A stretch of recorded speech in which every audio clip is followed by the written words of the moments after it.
Yak it to me. Try yak it to me with no ads. On the difference between atheists, antitheists, evangelicals, and fundamentalists. Definition do matters.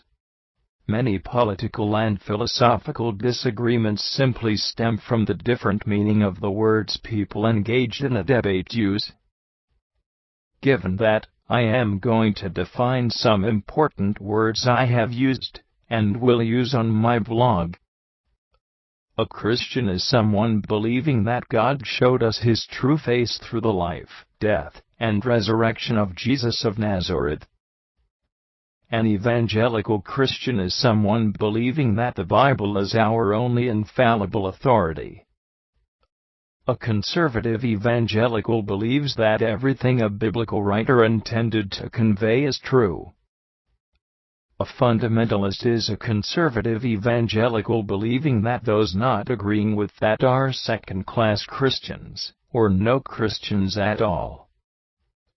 A progressive evangelical believes that God may have intended to include erroneous writings in His canon to teach us some lessons.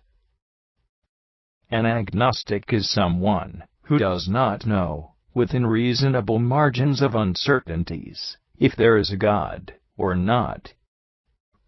Now comes the most controversial part of my post, namely the definition of an atheist. The French dictionary Larousse reflects well the historical understanding of the word, as it states. Doctrine qu'une stance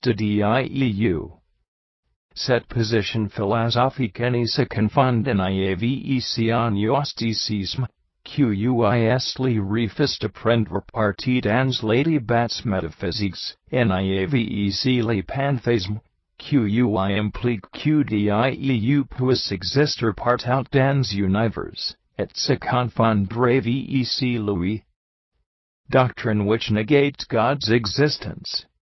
This philosophical position is not to be confused with either agnosticism, which is the refusal to take part in metaphysical debates, or with pantheism, which involves that God can exist everywhere in the universe, and be identical with Him.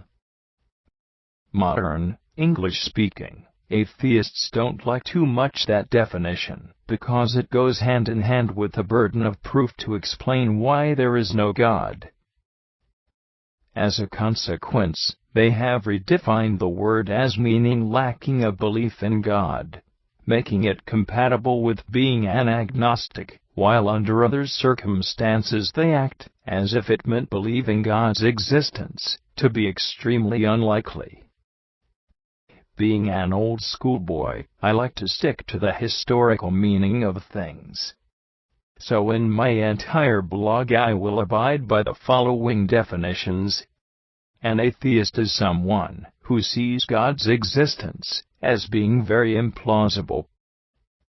An antitheist, or new atheist, militant atheist, atheistic fundamentalist, is an atheist believing that all religions ought to disappear and that it is morally permissible, if not mandatory, to use ridicule, mockery, and emotional bullying to destroy the faith of all religious believers.